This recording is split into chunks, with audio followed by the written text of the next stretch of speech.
I'd like to welcome you all to a fascinating evening with Barkha Dutt, the legendary journalist of India, who redefined the meaning of fearless reporting from the harshest climes and the conditions of India. From the daredevil reporting from the recording and narration of the struggles of COVID-19 victims and survivors in her book, Barkha has always been in the front line with an unmatched passion for credible journalism. She will engage in a conversation with Ms. Isha Datta. Today's event has been organized by Prabha Khaitan Foundation in association with the ITC Grand Chola. The event is supported by our patron, Shree Cement Limited. Prabha Khaitan is a non-profit trust based in Calcutta, founded by an eminent Indian entrepreneur, philanthropist, social activist, and feminist, the late Dr. Prabha Khaitan, back in the 1980s. The essence of the foundation is a soulful amalgamation of the multicultural diversities of India. The philosophy of unity in diversity has been inspiring Prabha Khaitan Foundation to create boutique initiatives and activities that showcase the priceless literary and cultural assets of India for the past 4 decades. The Foundation's praiseworthy literary and cultural initiatives enjoy a global identity and a niche audience. Besides promoting literature, the Foundation celebrates the jeweled cultural heritage of India, thereby creating the finest experiences and cultural landmarks on the global map. The Foundation aims to encourage and widen the reach and readership of English literature to literary enthusiasts worldwide. Out of the prized literary initiatives, the Right Circle offers literary enthusiasts a golden chance to enjoy discussions on life, literary journeys, and books of writers who write in English. The Foundation has an active presence in more than 40 cities in India and overseas. It enjoys the patronage of Shree Cement Limited and is ably assisted by distinguished associate partners and Ehsaas Women of India in its effort to create a cultural capital. Today I'm delighted to welcome Ms. Barkha Dutt, and in conversation with her will be Ms. Isha Datta to the Right Circle of Chennai. Ms. Barkha Dutt is a stellar figure in the world of journalism. She is a well-acclaimed Indian broadcast journalist who is famous for frontline news reporting from the toughest spots in the world, including war zones and insurgencies. She became a household name with her daredevil media coverage of the Kargil war from the war grounds. She is a person whose passion has always won over fears, be it the Kargil war, the ocean tsunami, or the 26/11 terrorist attack. She has done a stellar job in fearless news reporting. Barkha Dutt is a featured opinion columnist with the Washington Post and Hindustan Times. She has received numerous national and international awards, including the Padma Shri. She is the founder editor of the YouTube news channel Mojo Story, an independent multimedia digital platform that covers media stories courageously, compassionately, and creatively. Her channel has been recognized twice as the best digital channel in India in 2021 and 2022. Most recently, she spent 2 years traveling through India reporting on the pandemic, covering 30,000 kilometers by road. She chronicled the COVID-19 migration crisis, the biggest exodus of migrant workers all over North India, and a humanitarian crisis in her book, Humans of COVID to Hell and Back. Her vivid recording of the human story of the pandemic spans the 2 dreaded waves of COVID and its latest avatar, the Omicron. In conversation, Ms. Isha Datta is an Ehsaas Woman of Calcutta, and Ms. Datta is a successful professional in her field of work and is an eager literature enthusiast. Over to you, Isha. Good evening, everyone. Like she said, I'm from Kolkata, Isha Datta, Ehsaas Woman, and I'm delighted to be here among all of you. Lovely audience, and let me also apologize for the delay. But we'll make up for it. It's going to be an invigorating and very exciting session, like all her sessions are. A big shout out to the Ehsaas Women of Chennai for all the excellent arrangements, and of course, thank you for hosting me. A little bit of trivia before we start. We are all familiar with the subject matter, but yet, the first case of the novel coronavirus was detected in November 2019 in Wuhan province of China. By 30th January, India reported its first case, and in March the same year, the WHO had declared it a pandemic. In the months that followed, many journalists covered the pandemic and its successive waves, went out there reporting with data, statistics, and we got our daily dose. Wave after wave hit us, and with each wave came a different set of challenges. In the first wave, we saw the migrant laborers walk onto the roads, traveling hundreds of miles to reach home to their families, while the entire country, in an unprecedented move, went into a national lockdown. The second wave saw our fragile healthcare system collapse, and many lives lost due to inability to access basics like oxygen, medicines, life-saving drugs, and the battle for hospitals and ICU facilities. Barkha Dutt, a name which needs no introduction anyway, and her team went onto the road and over the next 2 years covered this pandemic and has chronicled and documented her experiences in her book, To Hell and Back, Humans of COVID. Good evening, Barkha, and a very warm welcome to the Right Circle here in Chennai. An absolute honor to be in conversation with you today. Thank you so much, Isha, and thank you very much, everybody. Like her, I must say sorry for being late. I never am late usually, but if you hear my reason, you might feel a little more sympathetic, because this is the life of a journalist constantly. As many of you know, there's a full-blown tamasha happening in the Congress party over who will be running for president. So as I landed, I had a message on my phone from my producer saying, Ashok Gehlot is out. It's going to be Digvijay Singh versus Shashi Tharoor. You need to get somewhere soon so we can do a show. So then before I took off, I messaged Isha saying, can you organize a pair of headphones for me? And thankfully technology, because we'll talk a little bit about that, how it's changed media. Technology has become so liberating that very kindly I had a pair of headphones. I reached the hotel at 5:30 I was live. The show just finished and I came down. So I do hope that you will forgive me, because there was no other reason. But news, and news is a 24/7 presence in my life, Isha. In fact, you know, I'll just say a couple of things and then I'll give you the floor. I know a lot of you, like, you know, when I've traveled, I traveled first across India covering COVID, and then I've traveled across India with this book. And before I start speaking, I can always hear, I can feel that hesitation in a room which doesn't want to remember bad things, right? People, all of you want to move on. You want to forget. So do I. I saw consistent exposure to death and tragedy. I lost my father to COVID. I became the story I was reporting. So I understand, and I always say this wherever I go, I understand that instinct to not want to reopen this. And then I say, okay, so you may ask me, why should we read your book? And I want to tell you a little bit, 2 lines about my book. I actually think this book is a story of India. This book is not about a virus. This book is not about a pandemic.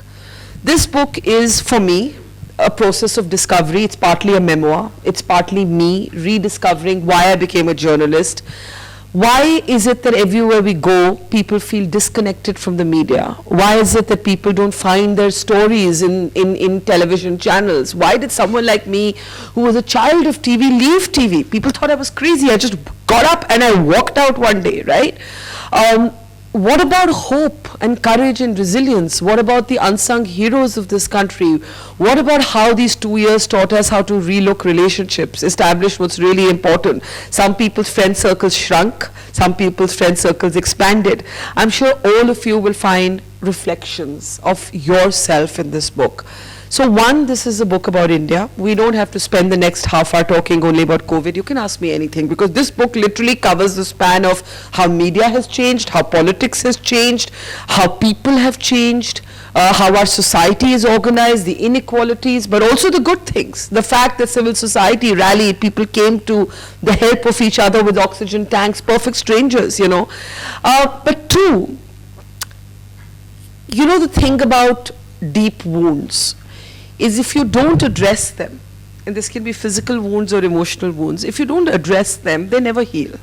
So, you know, when I was younger, I was doing a lot of work on the partition of India. And I came upon a work by sociologist Ashish Nandi, who had written something called Memory and Partition. And one of his arguments was that, you know, Indians of a certain generation never wanted to confront the pain of the rupture of this continent breaking. And because we never confronted it, or that generation, my grandparents' generation, my father's generation, never confronted it, those wounds never healed. And today they manifest themselves in a kind of dysfunctionality because it's unresolved pain. And I always say about these past 2 years, we don't want to talk about it, but it's there. It's somewhere inside of us. We want, it feels like a blur. It feels like, did it really even happen? But it's kind of there inside us. And I don't mean the medical story. I mean what it meant for women to be at home. Those who worked suddenly had to manage partners and children. Millions of women dropped out of the workforce. Millions of young girls were forced into child marriages. Millions of children, surveys show, lost cognitive learning skills. Those of you who have young children who stayed at home, you know you've experienced this with your kids. Suddenly children found it difficult to interact with each other. So the changes are deep, and this doesn't mean we have to spend a sad evening right now. We can spend an absolutely upbeat, lively evening talking about so many things, but to bury our hurt, to bury what we saw, is not going to help us heal. So those are just my opening thoughts, and with that. And with those opening thoughts, she just took my 10 questions. Oh, I'm so sorry. I just said that was question 1, that was question 2, and I reached 10 in 5 minutes. I said, now what do I talk about? I'm sure. But I'm so glad you brought this up, because then I'm going to dive right in. Turn this right around, anything you want to. Yeah. Like you said, let's not talk about the virus. Let's not talk. I was going to go by you can talk about anything you want to. And you can talk about anything experiences you want. with every consecutive wave. But yes, why revisit pain? Why revisit? Though it's necessary, it's a part of our life. And I do believe we are the sum total of our reactions. I think we must talk about it, but I think to talk about it doesn't mean only to have a medical conversation. Not at all. I think to talk about it means having a conversation about our media. It means having a conversation about our nation. It means having a conversation about our politics. It means having a conversation about our children. It means having a conversation as women. This pandemic was really cruel to women. It was really, really much crueler for women. Everything from unequal access to vaccines, to pregnant women getting access to the vaccine later, to now new science saying your period is impacted by the vaccine, to women losing jobs, to girls getting married, to a spike in domestic violence. There's a lot to talk about. To the girl child being deprived the telephone at home. If they have only one smartphone at home, it was given to the boy. Yes, there was inequality. All this came up, and there is that ugly side. But okay, let me just start by saying it was an intense read. I needed several breaks while reading it, and because you said it is, I mean, look at the subject matter. It was possibly the 2 most difficult years of our life, something we haven't gone through, like since partition, and we weren't children of partition. So that brings me to the question, how difficult was it for you to write this book? So for those of you who don't know what my 2 years were like, you know, Isha's referenced it, but let me tell you how it happened. The Prime Minister announced the lockdown, and it seemed like the logical thing to do because that's what most of the world had done. I had only about 3 months ago set up Mojo Story. Mojo means magic, and for me it was like, okay, how do I rediscover the magic of journalism? Because I started feeling jaded. You know, I was in my late 40s. I was like, I've done this for 20, 21, 22 years. TV news doesn't feel what it used to feel when I joined as a young sort of graduate, you know, out of Stevens and Jamia Millia first and then Columbia University. Everything felt stale. And wherever I would go, people would just hate. The one thing they would tell you is we just hate what we see on TV. And I had just decided that I'm going to start a new digital platform, and I'm going to rediscover the magic, if there's still magic in this moment. So I was a very young basement startup when COVID, you know, was unleashed on us. I was in Delhi and this lockdown was announced, and I said, you know, I had a, what is called, I was in essential service. The media was an essential service. So I was able to go out. So when I went out, I just went with my driver and a producer and a cameraman to the border of Delhi. And I saw people walking. Men, women, children barefoot, holding on to a little bottle of mineral water, maybe a packet of glucose biscuits, barefoot in some cases, just walking. And I was like, where are you going? They said, we're going home. I said, where's home? And they said home would be 400 kilometers, 600 kilometers, 800 kilometers, 1,000 kilometers. And all my training as a reporter made me realize, oh my God, we are going to see a humanitarian crisis that is going to run parallel to this medical crisis. And soon I figured out that I cannot tell this story sitting in my studio. The last time I had felt, Isha, something like this was when the Kargil war broke out between India and Pakistan, and I could not, I remember those nights. I would not be able to sleep at night because I would think the war is happening there and I'm at home. How do I tell this story? And something very similar nagged at me this time. This story is out there. I need to be out there. And I was really astonished that television channels, big newsrooms with a whole lot of wealth, money, resources, reporters, they didn't step out for 60 days. They were just doing, anchors were in their home, or they weren't even getting to the studio. They were just in their home, on their laptops. And there was a team of 4. We were 4 people, 2 women, my driver and my cameraman. And so began my journey across India. I had no option but to go by road, because we forget now, but there were no trains, no planes, no buses, nothing. There were just trucks, sometimes on the highway carrying essential supplies. We had nowhere to sleep, nothing to eat, not even a dhaba. Everything was shut. And that was the beginning of my immersion in this. And it taught me a lot, like Kargil. Like I always say to General VP Malik, who was the army chief then, I say, sir, you are my teacher. He said, what do you mean I'm your teacher? I said, Kargil and COVID were the 2 most transformative reporting assignments of my life. But they were also reporting assignments that transformed me as a human being. They just changed me from inside. They were difficult as hell. They were risky as hell. I could have died reporting either. And I learned so much from both of them, right? And was this difficult to write? It was incredibly. It's so strange, while I was reporting, even after my father's death, when I became the story I'd been reporting, and I got COVID the day we cremated him, and I forcibly had to, those were the only 14 days I spent inside because I had COVID. But my way of dealing with grief and loss also was to just keep working. It was almost like work was my only friend, and I just kept working and working. I took a boat down the Ganga. That time we didn't know how many people had died. Bodies were being thrown into the river. They were being abandoned. So my way of dealing with everything was to work. But when it came to writing this book, I was on a fellowship to Oxford. I took 6 weeks away from work, and I said, let me write. I cried every night. And one day I called up my publisher, Chiki Sarkar, and I said, Chiki, I can't do the book. And I said, I can't do it. And she said, do you know what you told me when we first discussed the book? And I said, what? She said, even if nobody reads the book now, this is the chronicle of history. You were privileged enough to have a chance to record it.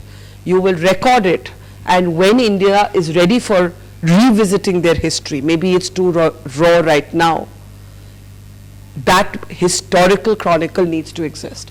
And that's how I wrote the book. But I wrote it through tears. I wrote it through acute, I would almost say chronic depression. I'm not easily, I'm a pretty tough girl, but I have never felt this sad in my life, because I was giving sort of expression both to a personal loss, but also to a collective, to almost like a country's collective scars. And I found it incredibly difficult. And that's why I was so determined that there must be hope in this book. It's very important that there's hope in this book, because we don't want to feel bleak and finished and over at the end of it. And that's why so much emphasis on people and kindness and compassion and courage alongside the tragedy.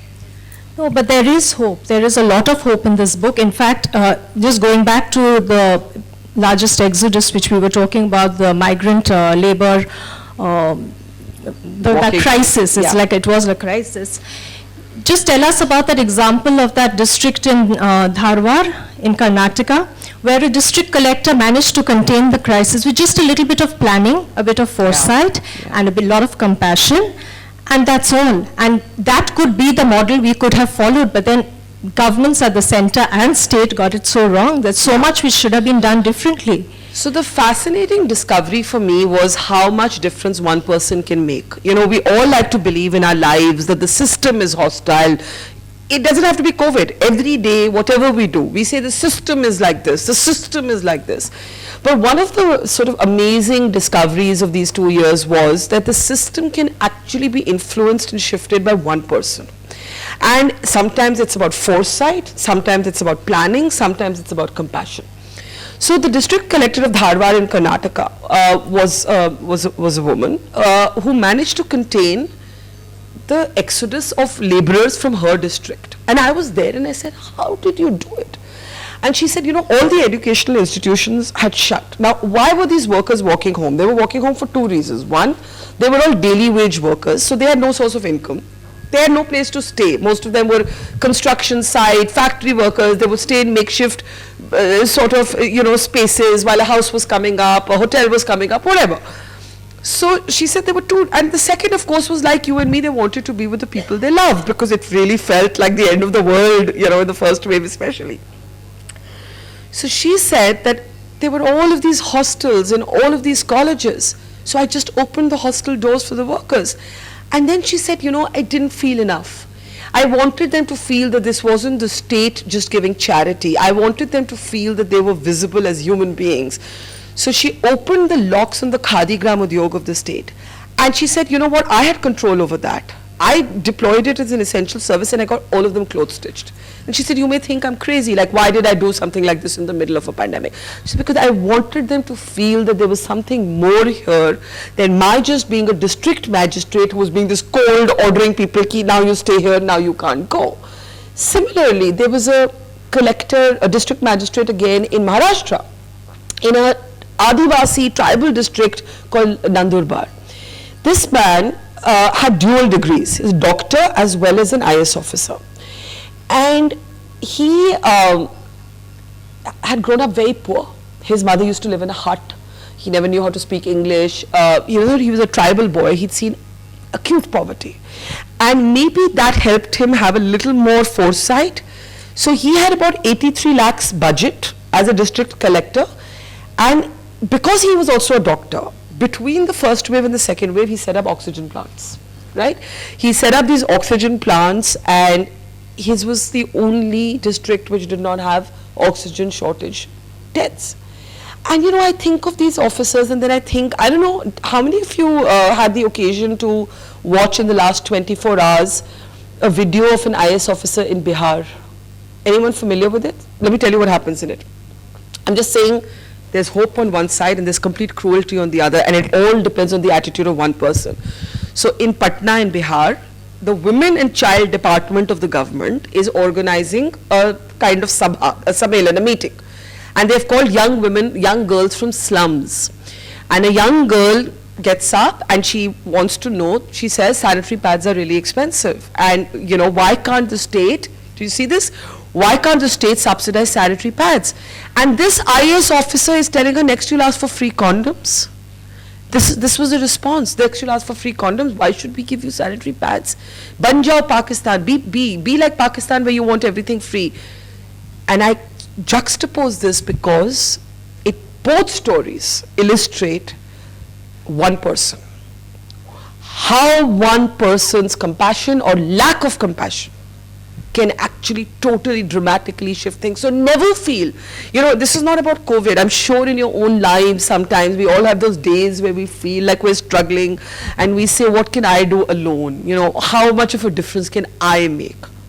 You, just you, alone, and I know it feels lonely, I know it feels isolating, but if there's one thing I've learned, it is that the power of one is a very real thing. It really is a very real, and you don't have to be exceptional or a genius.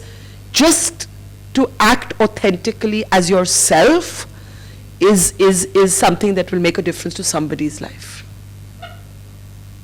So Since you don't want to discuss all the No, tragedy, no, I'm happy to discuss anything you want. I'll just I'm touch just upon saying very briefly Yeah. about something which I know you've repeated yourself and many book sessions and interviews about it. But the second wave was also a time when tragedy struck closer home. Like you said, your father was diagnosed with and succumbed to COVID. And trying time is putting it very mildly. But just tell us how even a person with access and privilege, what a challenge it was for you to get a bed at that time for an ambulance, like what you, Yeah. a supposed ambulance. Yeah. So, that just brings a bit of the reality of what we were going through. And also, please feel free to ask me anything. I'm just saying that you can span any subject you want to. So, a little bit of context about myself and why my father's death, in a way, gutted me. Of course, any parent's death would gut anybody. But my sister and I were brought up by a single parent. My mother, Prabha Dutt, died when I was 13 years old. She was actually India's first woman war correspondent. A lot of people think that that is me. But actually, the truth of the matter is that I had grown up, hearing all these fantastic stories about how when my mom passed out as a graduate of journalism at the age of 19, she went to the Hindustan Times and she said, give me a job. And the editor said, we don't hire women. And she said, what do you mean? And she fought and fought and they said, okay, so you can go and cover flower shows. So that's how she got her first job. And then she rose to become the head of the newsroom, the head of the bureau. She was a very successful journalist. She just died when she was very, very young. Then, like me, when the war broke out between India and Pakistan in 1965, we were not born then, she said to her editor, now having established her credentials, I'd like to go and cover this war. And the editor said, there's no way we're sending a woman to the war front. So she said, listen, I can't stay here at home if there's a war at the front. So if you're not going to let me go, then you give me a few days off. I'll take a few days off, give me a vacation. And he said, okay. So there was no TV obviously in those times, there was no websites, nothing. There was only newspapers. We talk about 1965. So she took a notepad and a pen. She had a cousin in the army. She traveled alone, and not just traveled alone, she traveled in her sari. I've seen photographs of her, on a tank in a sari. I mean, I can't wear a sari at 50. So, in her saris, there alone is India's first woman war correspondent. And of course, then she started sending these dispatches, and the paper thought they were excellent and published them. But my mother died from a brain hemorrhage when I was 13, and my sister was 4 years younger than me. My father used to work with Air India, and at some point then took voluntary retirement and was really he was an inventor, he was an engineer, he liked to make things, a chapati maker, a shoe shine machine, he loved Meccano. I don't know how many of you are familiar with Meccano, but he would make robots and ships and he would, had one foot in tourism and hospitality, and that's what he would do. But we were brought up by my dad, and it wasn't until much later that I realized what an extraordinary upbringing we had had in terms of the freedom that was accorded to us as two women. I would meet women who would leave their jobs after they got married, not have supportive families, who were not allowed by their parents to go for certain assignments. It's not that I never had an argument with my father. It's not that he was very happy that I was going to Kargil. We had an argument, but I prevailed. And I was in my 20s then, and I prevailed. And I think, therefore, there's all that regret that you carry, that, in our family, my mother was the star, because she'd done all and my father was the nice guy. And it takes you growing older to realize how rare the nice guys are, right? And how rare they are to find, how rare it is to find someone who gives you that freedom with no judgment. Now, in terms of what happened with COVID, it was surreal. Apart from being really sad, it was surreal because I had spent 1.5 years reporting on the poor or the middle class Indian who could not get into hospital, who could not get an oxygen tank, who could not get space at the cremation ground or in the burial ground or at the cemetery. In fact, one of the most moving stories I did was here out of Chennai, where a doctor wanted to be buried at his church cemetery, and his best friend took him, and the locals surrounded him, and they stormed the ambulance. Many of you would be familiar with the story, right? And his best friend wept when I was interviewing him, and you know what? All that theory of you have to keep your distance, he wept, I wept, we just wept together, and he just said, I couldn't understand, you know, we were attacked 3 times, 3 different grounds they went to, because at that time there was so much fear and paranoia, and people didn't understand what this was, and they thought they would get it from the body. And his wife fought till now and got the body exhumed, and then finally buried him at the cemetery of his choice. That happened here in Chennai. And my whole life building Mojo had become on the back of doing just old-fashioned reporting, giving voice to people who didn't have a voice, being out there, you know, old classic values of journalism. But I was obsessed with it because one, nothing else was happening in anybody's life. It was the only thing that was happening. And two, I was immersed in this shortage of hospital beds, what was happening in slums, what was happening with migrant workers. And during the second wave, I was in Maharashtra, and I get this call from my sister saying, Dad's got COVID. And those days, you couldn't even immediately go back because you needed an RT-PCR to take a flight. And so 3 days later, I reached. He seemed to be doing okay. He was diabetic, but doctor said, don't take him to hospital. He'll get okay. Long story cut short, a few days later, his oxygen level started falling and his fever started rising. And the doctor said, get him to hospital. Now, where were we going to get a hospital bed from? It was the peak of the second wave, peak. And somehow I managed, because I was privileged and I had access and I knew people, to get him a bed. And he was supposed to go into a general room, but the hospital said, the hospital was an hour away, and the hospital said, we don't have an ambulance right now. So my cousin said, oh, you know what, there's a private ambulance service, why don't you use that? So I said, okay, but now I was like obviously panicking, and I called this private ambulance service, and what arrived was a ramshackled Maruti van. Okay, and one guy in it, no paramedics, one oxygen tank lying on a rusty floor, one hard bench at the back, torn leather, and I had a split-second decision to make. I was like, do I wait? Do I take a chance? And I got into the front seat and we took a chance. By the time we reached the hospital, his levels had fallen. When we took him into emergency, the doctors examined him, and basically the tank hadn't worked. So he'd spent 1 hour, what I thought was on high flow oxygen, it had not admitted. And now he had to be taken into ICU, but we had got a general room and there was no ICU bed. So he sat there in the foyer, and I was holding on to him and stroking his hair, and the image that I had reported on for other families, I had lost count of the number of times I had captured families in that moment, sitting outside a hospital waiting for a bed. This was now my family. I was the story. I was the story I had been covering. Finally, with great pleading, etc., we got an ICU bed. That was the last time I saw him alive. 5 days later, he had died. The other irony for me was I had gone into hospitals with per consent. I was allowed to go inside, ICUs, as long as you didn't reveal the identity of the patients. You could get a sense of what was happening. I had gone inside, I don't even know how many ICUs. I had hugged COVID patients. Because by then I knew that I couldn't really protect myself. People had cried in my arms. I had reported in Dharavi, Asia's biggest slum. But I couldn't, as a daughter, obviously go into my father's hospital. But I had gone into every other hospital as a reporter. And the day he died, the ambulance hearse that took him to a cremation ground, and by the way, we couldn't bring him home because the hospital was technically in an adjoining state, so you couldn't cross borders.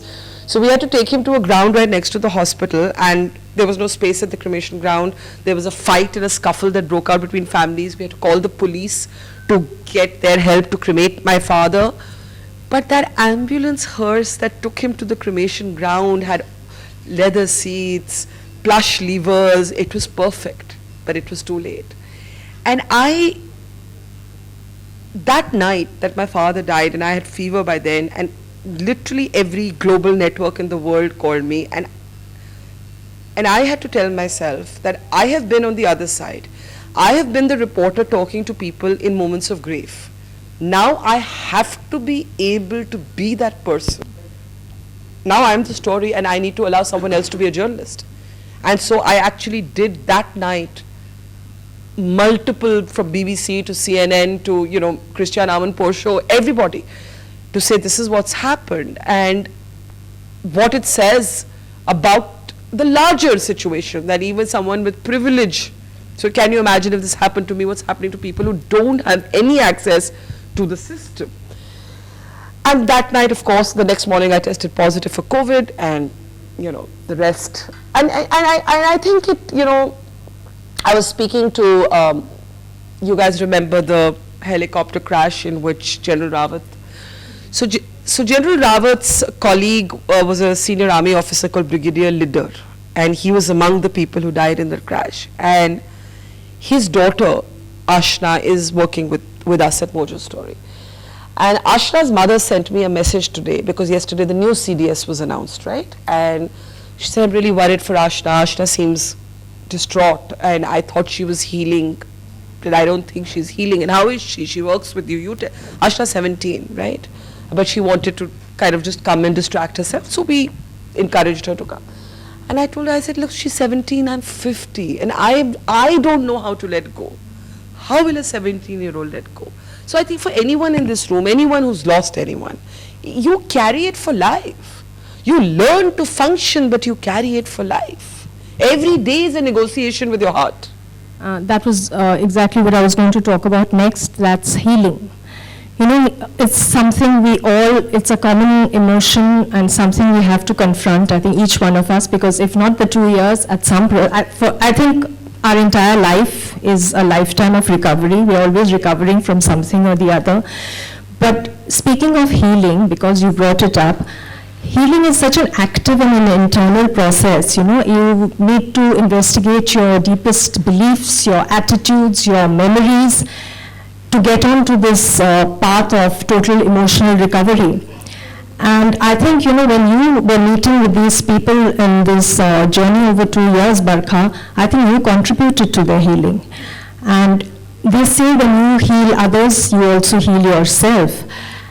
And another thing which is a very striking feature of this book, when you all read it, you all will see each person she encountered, each protagonist has a face and a name.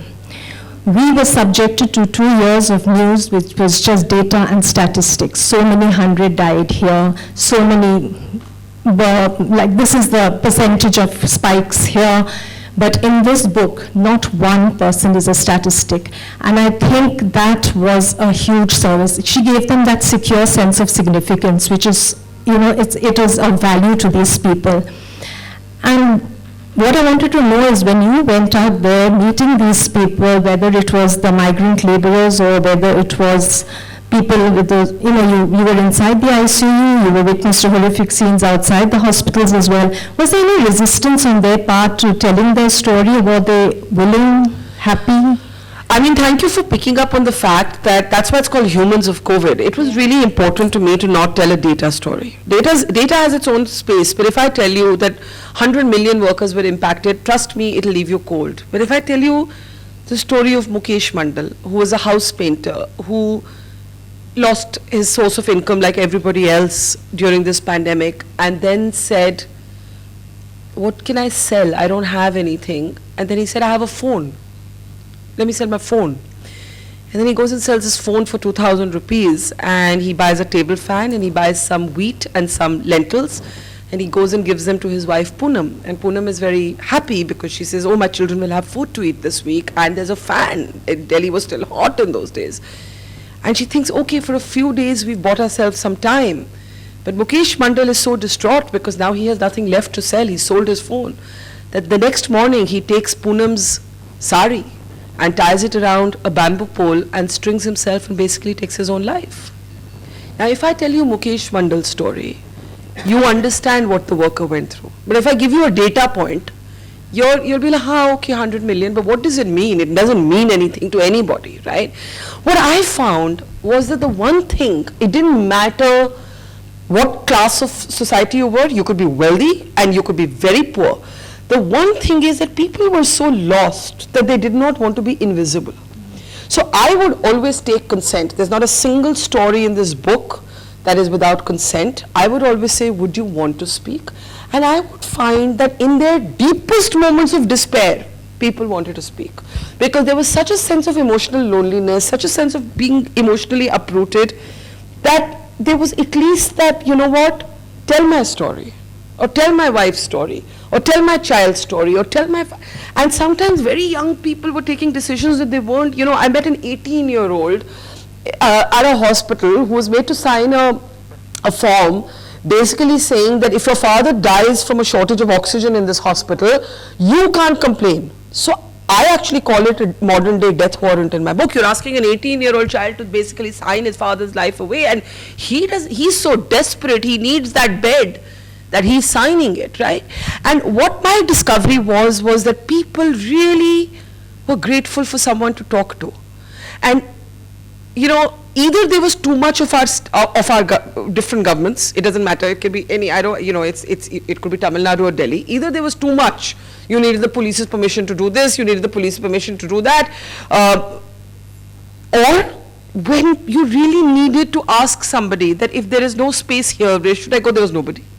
There was such a sense of sometimes feeling orphaned.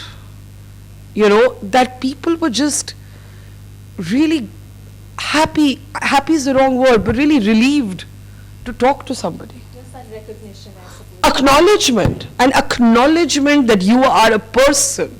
You're not a number, you're a person. You've named, the names and faces are there, but this book also has so much imagery.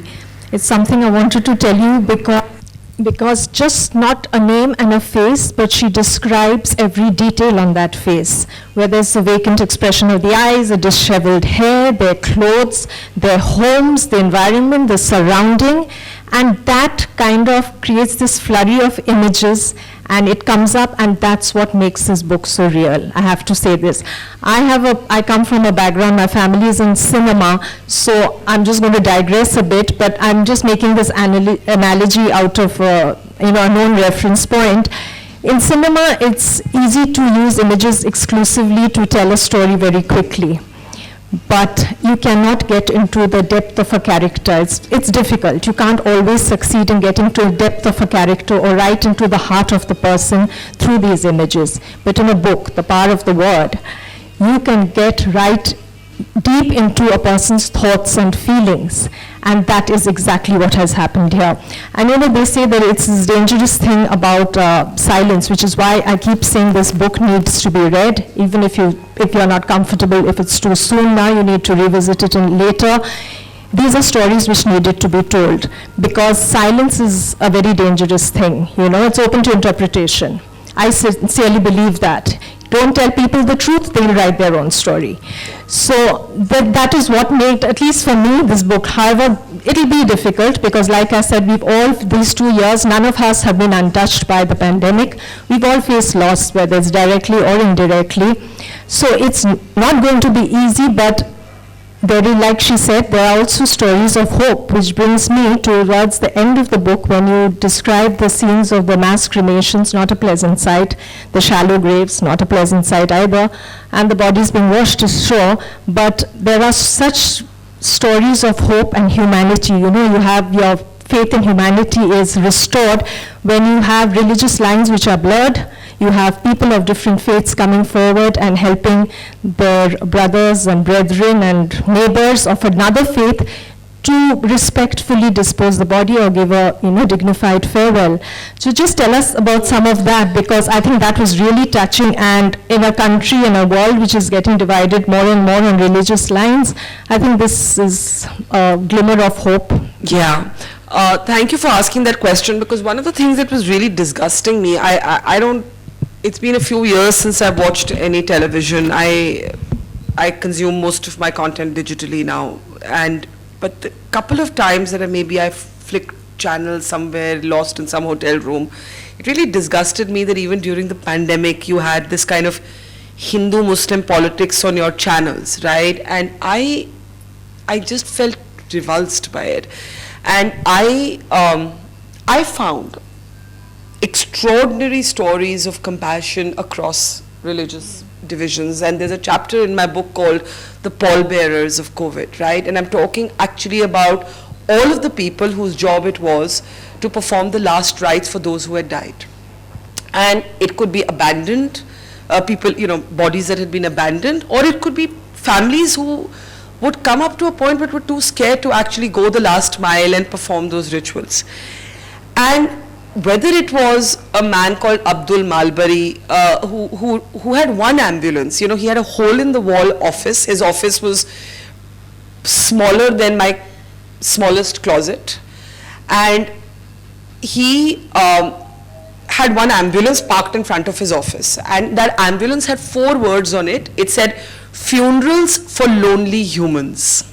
Right? And he had just devoted his life saying that I will perform the last rites for people who have nobody in their last hours. And it didn't matter what faith they were. So he had sort of the rosary of the church, he had the Ganga Jal for Hindus, he had the namaz mat for Muslims, he had every faith covered. He was a practicing Muslim.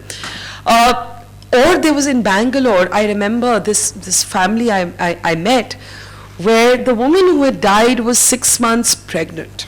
And the husband, Vinod, he had told his daughter, he had a daughter already, so he had told his daughter that your mother has gone with Ma Durga to fight COVID. She'll be back soon. He didn't have the heart to tell her that the mother was dead. Now the mother was 6 months pregnant, so the baby was stillborn. And he said that he didn't have the emotional courage to go and bury, because we bury babies, we don't burn them, to bury the baby.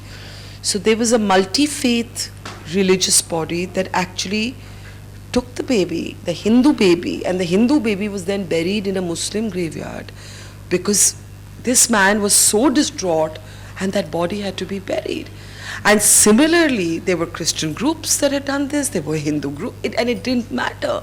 In Varanasi, I went to Varanasi, and there were these group of, this is the land of Periyar, we must talk about caste, and how, here there was an anti-caste movement, but in the north, caste is still such a part of our lives. And when I went to Varanasi, these group of young boys, their job was to bathe bodies, wash the bodies before they were cremated.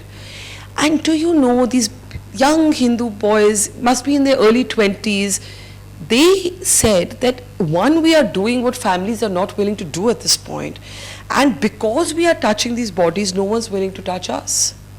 So in front of me, I was walking with them, and there would be like some essential grocery store which was still open, and he'd say, go away, move far away, we don't want to anywhere near. So while they were performing this public service, totally with nothing in it for them, they were discriminated against on account of the fact that they were of course Dalits, and they were doing this. And so you in that moment there was hope, but there was also discrimination. There were all of these paradoxes. But honestly, or let's talk about the gurdwaras that had oxygen langars. I'm a Punjabi, and I'm familiar with gurdwaras, but never before have I seen something like, almost like a drive-through oxygen langar. The scenes I saw, so you had these giant oxygen tanks on the road outside gurdwaras, and you would have both the rich and the poor, because there was no one to go, no place to turn to for oxygen. So you'd have, like, let's say a Mercedes drive up, and there would be somebody at the back of that Merc, and there would be a lady, and she would take that mask and 20 minutes, get some of her breath back, and then move on, because you weren't allowed to actually use the tank for more than 20 minutes. And then there would be someone who'd come in a rickshaw, and it was very equal. I mean, that calamity was a great leveler in some ways. And this is what the Sikh community was doing purely selflessly. There was literally nothing in it for them, but it was called oxygen langar. They were actually called oxygen langar.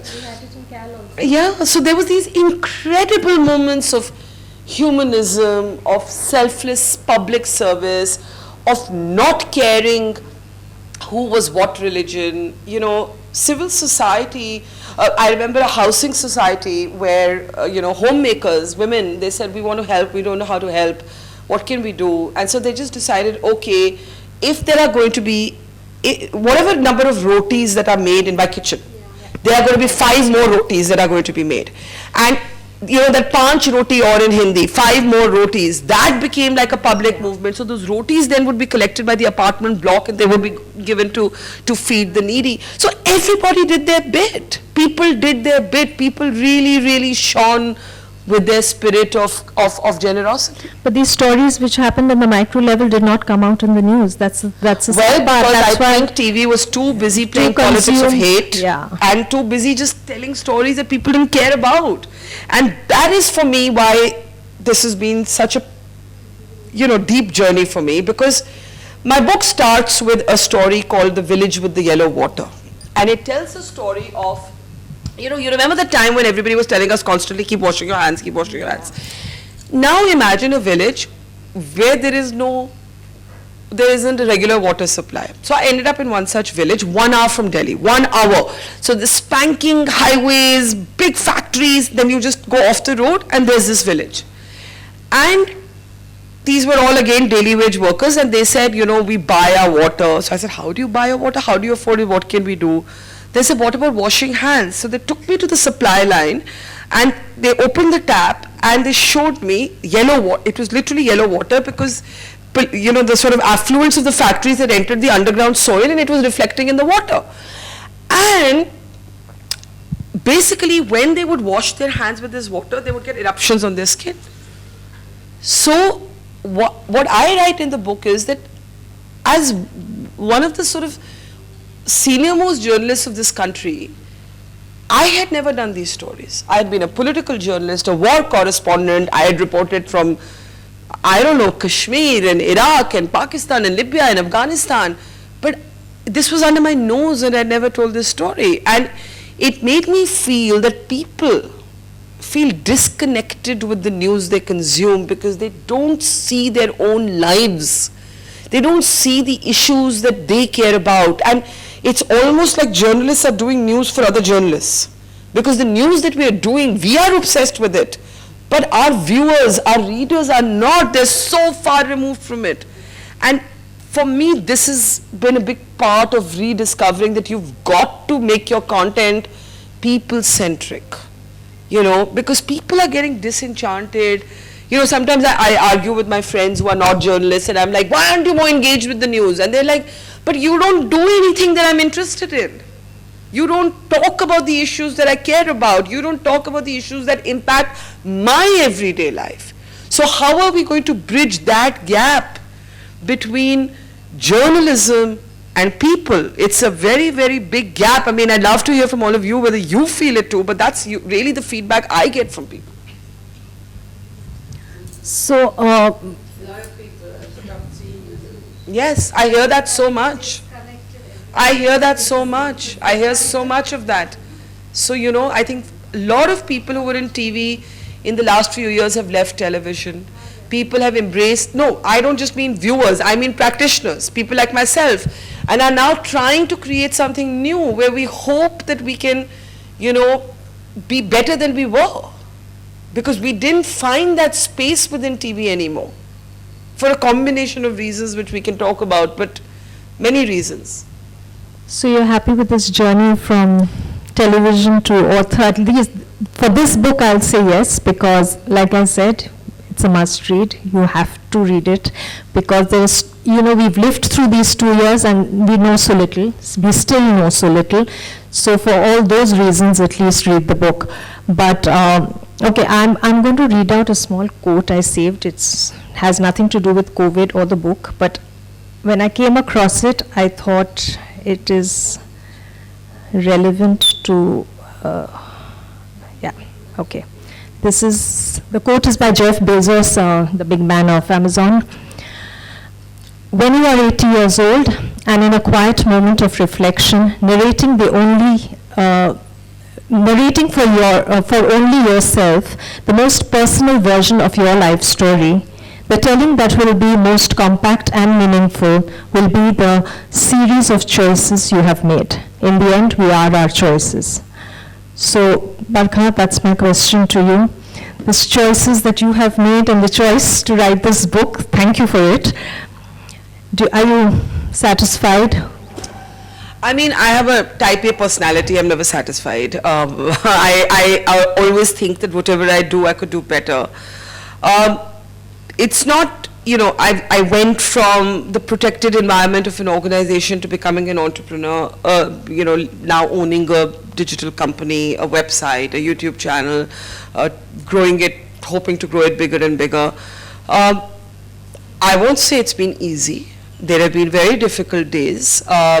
But it's been rewarding, and it's been rewarding because, one, it was a now or never moment for me, like it was either make your peace with being an employee and just doing the same thing, or take a risk. And I have this theory that when you climb a mountain and you reach the top, if you don't find another mountain to climb, after that there's only one way, which is down, right? So I was very clear that I had climbed my mountains in TV. I had climbed my mountains. And if I did not get off that mountain to find another mountain to climb, I anyway thought TV was also falling down the mountain and I would fall with it. So I decided that I'm going to, no matter how hard the trek up is, I've got to find a new mountain, because after the mountain there's only the plateau. So it would be different if I hadn't proved everything I needed to. I had. We have close to 900,000 subscribers on our YouTube channel. We're hoping to hit 1 million before the end of this year. If you are not familiar with it, please Google Mojo Story. We have a website. We have now, we're going back post-pandemic to ground events. We do a lot of work with women, with young girls. We have another property called We the Women, which is a festival of, for, by women. I hope to bring it to Chennai one day. So I'm largely, I want to say I'm happier than I was. I don't say I don't have bad days. I don't say I don't have tough days. We all do. But I feel freer than I used to. And that's as satisfied as anyone can be. And feeling freer is a very liberating and happy feeling. Okay, so should we open it out now for questions? Anybody has anything they would like to ask? And you can ask me about anything. It doesn't have to be about the book. It can be about anything you want, anything that's on your mind. That's stepping on Feel broken free. glass. Look forward to a memoir of how you reached this stage. Yeah. The reason I haven't done that is it means I'm saying some really rude things about some of my colleagues, which I really want to say also. No, honestly, some parts of TV today are just disgusting. The transition from how... No, that, yeah. And there's a bit of it in the book. So if you pick up the book, yeah, but I'm saying in terms of transiting out from TV and into digital, there's a bit of that in the book. There needs to be a good media book on this country, just so much churn happening in the media, but memoir when I'm older. Got a lot of stories to tell still, so, and gather still. Thank you. Anybody else? Anyone else? Anything? Fascinated by the fact that you want to tell stories about Indian women in different circumstances. I've tried since I spent my life in the US, but since I... Where were you in the US? All over. The last place I was in Seattle. Okay. I was teaching at the university there. Mm-hmm. But being able to access women in their authentic environments and being able to reach them and learn their stories and tell it, I think you're blessed to be able to do that. Thank you, and it's a huge part of my life, and I'll tell you, since we are a gathering of mostly women, I want to say something that I find every time I'm actually talking to a group of women outside of the framework of mixed sort of rooms. And I always ask, I say, how many of you have dreams that you didn't live fully? And literally every room I've been to, from Ludhiana to London, I am not kidding, at least 80% of women, it doesn't matter what age they are, will raise their hand if I say, did you have to suppress your dream for something else? Maybe your parents, your partner, your children, orthodoxy, conservatism, circumstance, I don't know. But 80% of women will nod along if I say, did you have to? Some will get up and say, I did, I won't let my daughter do it. And some will just say, yes, but those were the options. And I always say, controversially, I don't think it's controversial. Actually, I really believe it. I always say to women that we have been too molded and too romanticized as these selfless, sacrificing creatures. So we've almost, I call it chains of gold. We've been conditioned to think that the more we give up, the better we are, which is how we end up with these unfulfilled dreams. And I always say to all women from 18 to 80, please be more selfish. This is the point. This is the point, right? I saw so many of you nodding when I was saying this. And you're still nodding. And that's the point. You cannot live lives. I always say, look, if you're keep crushing your dreams, somewhere you're going to, in that conversation, you're having the Bezos conversation at 80 about the choices you made, you don't want to carry regret. You don't want to, and why are only women suppressing dreams? And indirectly, I think we'll be teaching our children also the same. Please don't. Please be mindful to not teach your children the restrictions that were placed on you. Some were conscious, some were subconscious. Some are how we are conditioned to think. Those advertisements, you'll see these advertisements where there'll be some woman, her sari will be completely starched, like it doesn't matter where she's been, there's not one crease out, and she'll have these gleaming pearls, and there'll be this dapple sunlight, and she'll be running some company, and then there'll be some call from home, what should we make for dinner, and she'll be like matar paneer, whatever, and then she'll close $1 million deal. These ads were suggested as compliments to us. They're complete falsehoods.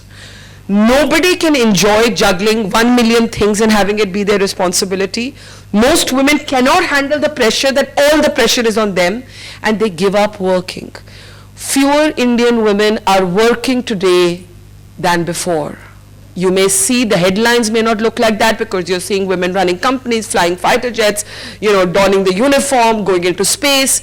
But data tells you that what is called the female labor force participation, which just simply means women at work, and the story is always the same. Something in them told them that they had to place somebody else or something else ahead of themselves. And this romance around female sacrifice has to end. It is a lie and it is a disservice to women. No, but you have to seize it. But back from men. advertising does play a big role. How many men model for washing machines and now even when they do, it's cooking considered the masala. I exception. never seen a male model cooking on a gas Exactly. stove. Exactly. But how many chefs are in the... Oh, Fair and Lovely is a whole different... Look, we haven't even spoken about the fact that our commerce, our culture is made to make us feel inadequate at all times, right? It doesn't matter, you're never thin enough, you're never fair enough, you're never sultry enough, you're never beautiful enough, you're never smart enough. We are constantly seeing ourselves through the eyes of others. Why are we seeing ourselves through the eyes of others? This is really the toughest thing that even the most enlightened women find difficult to, even the most ferociously independent women find difficult to shrug off. The interesting statistic I recently read is if you compare the rate of college education for men versus women, it's almost on par. Yeah. They start off approximately at the same level, but by the time the woman is 28, she's engaged. By the time she's 30, she's had a baby. Yeah. And then she sort of like quits her job even though she has great promise. And it comes back to that premium one on marriage, premium on parenting, and then the one thing we never talk about, all of our conversations are about equality at work. We never have a conversation about equality at home. If there is no equality at home, there can be no equality at work. Right, and they were actually, I did a survey on one of the multinationals, and the thing that most of these women asked for was education to their in-laws, mothers-in-law, fathers-in-law, and husbands on how to negotiate. How do I negotiate a better life for myself? I have personally seen bright young girls get married and stop working. And it's not that they don't want to work. It's not that they don't have, they want to, but they find a too muchness to the fight that it takes them to live that life.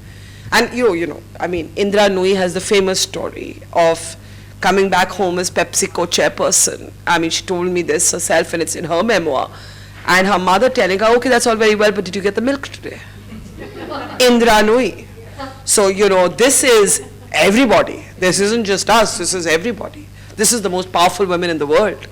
Equality at home is much more complicated, especially for those of us who are conflict averse. You say, let's not have the fight, let's just do it ourselves, right? And that equality, the absence of that equality leads to all kinds of other inequalities. I think So, when it comes to children, yeah, women feel guilty all the time. all the time, and it becomes easier for them. And it shouldn't, right? I mean, the point is, there are now companies that have family leave. Melinda Gates, once, I was interviewing her and she said, at the Gates Foundation, we have family leave. And I said, is it absolutely equal paid leave for men and women? She said, it's absolutely equal. So you're actually now encouraging men to say, you know what? You can also spend those 6 months at home. And so we have to push this conversation further than we have. We've still remained very much on its polite periphery. We're still very polite about it, and we've bought into this scam that we are better people if we're giving up our dreams. No, nobody's going to, you're just going to, someone will say, oh, how nice, she gave this up. Or, why? You got to give up something you love or you may have loved. And you will at night when you're alone with your thoughts, remember that thing that you wanted to do and you couldn't do. And everywhere I go, the majority of women are living with unfulfilled dreams. But it's not just women who are conditioned, even men are conditioned. You give them the 6 months leave, they're not going to change diapers, they'll sit and watch TV the whole day. Well, we saw, I think a lot of it happen in COVID. Yeah, so what? The next generation, I am seeing Yes, they're more conscious. Different. so equal to the mother. Yeah, because they have fights and we have fights because of that. In Chennai, I am seeing a very different next generation. And I'm glad to hear that. See, they see it, but will they walk the talk? I just hope, yeah, that's the important part. Watching television, they are making an effort to be home if the wife has to travel to look after the child. That's such a refreshing change. So I think things are changing, but we've got to ask for more change and not feel guilty about asking for that change, right? I agree with you, but there is a shift, which is what I wanted to tell you, that it's not that they are sitting at home and watching I'm TV. living We'll They are take- taking it. with my daughter, my son-in-law, as well as my daughter. That's good. Sorry at the It back. becomes sometimes difficult for me to say, oh my God, he's sitting and doing dishes, and this one is sitting out. But I think I also have to change. Adjust to that idea, yeah? Women too, by the way. It's not that women have the best ideas about other women always, right? We're all products of conditioning, all. It's not conditioned. No, but men abroad, they're fine. They're all washing dishes and pitching in because they have to. It's just when they come here, something happens in India. Go to work, my son-in-law. It is a mind. And like I said, it's the male conditioning at home. The mothers also, half of them don't allow. They'll say, what is their beta, kya kar rahe types. Yeah, please, yeah. Thank you so much. I really saw a different side of you today. Yes. So your achievements are monumental and your passion is actually undefeatable. Thank you. Hearing about your reporting and hearing about your thought process, it was a delight for all of us here. You're a true inspiration for all of us.